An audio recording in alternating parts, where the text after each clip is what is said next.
Asian Empires, Unit 7. Let's begin by discussing the Ming Dynasty in China. This expanded Chinese control into Mongolia, Central Asia, and for a short time, Vietnam.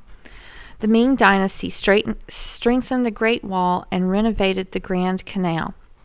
It ran its government based on the qualifications of the citizens.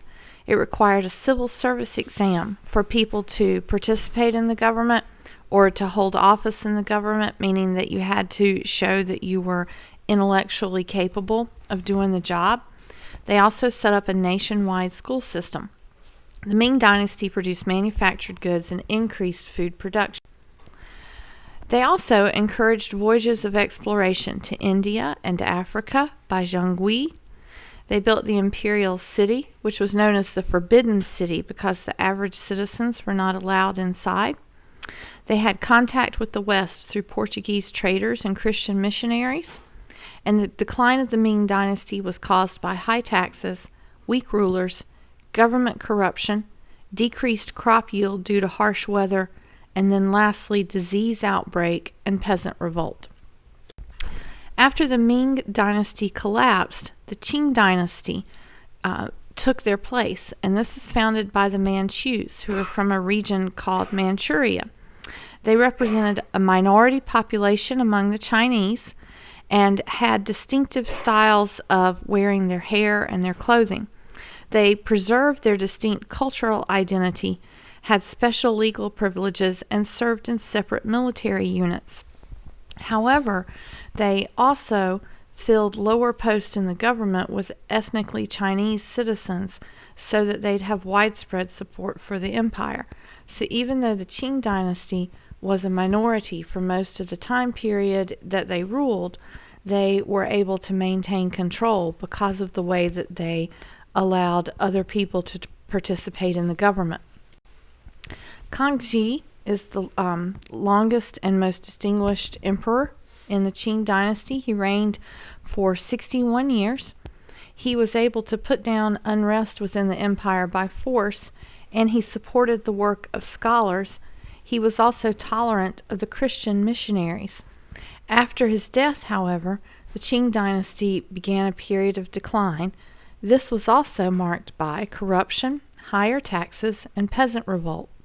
It's in this period also that you see the influx of European nations who were seeking trade opportunities in China.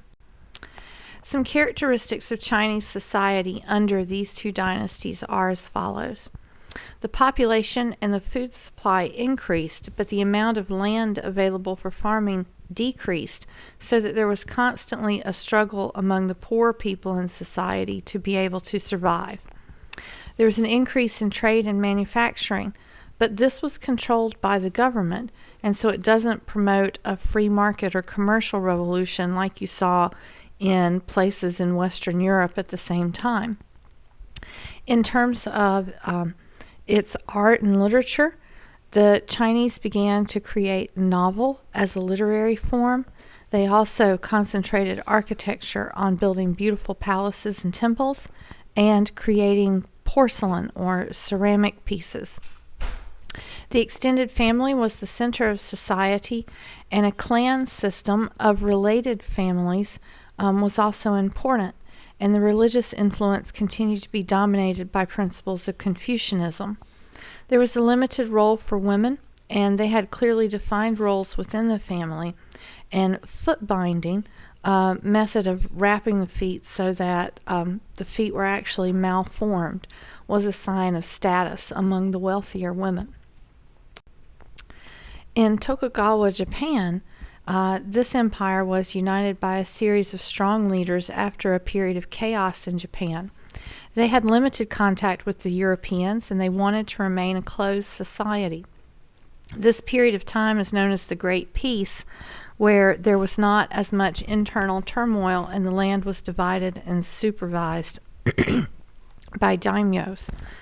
There was an increase of emphasis on trade and manufacturing. Banking and the use of paper money developed, as well as the emergence of a merchant class, but it became more difficult for peasants who started to revolt. There was a rigid class system with restrictions that regulated daily life and determined who could live and dress and behave in certain ways, and a limited role for women. In terms of Japanese society in this time period, you saw the rise of popular literature, including urban fiction, which appears to have been a historical version of love stories, as well as poetry that talked about more serious topics. You saw the emergence of kabuki theater, which emphasized action, music, and dramatic gestures to entertain audiences. The construction of elaborate mansions among the wealthy so that they could demonstrate their importance in society. Pottery makers, and the study of Western medicine, astronomy, languages, and painting styles. These are the Asian empires of the time period of absolute monarchs. If you need to rewind or rewatch any of this video, please feel free to do so. Thanks for listening.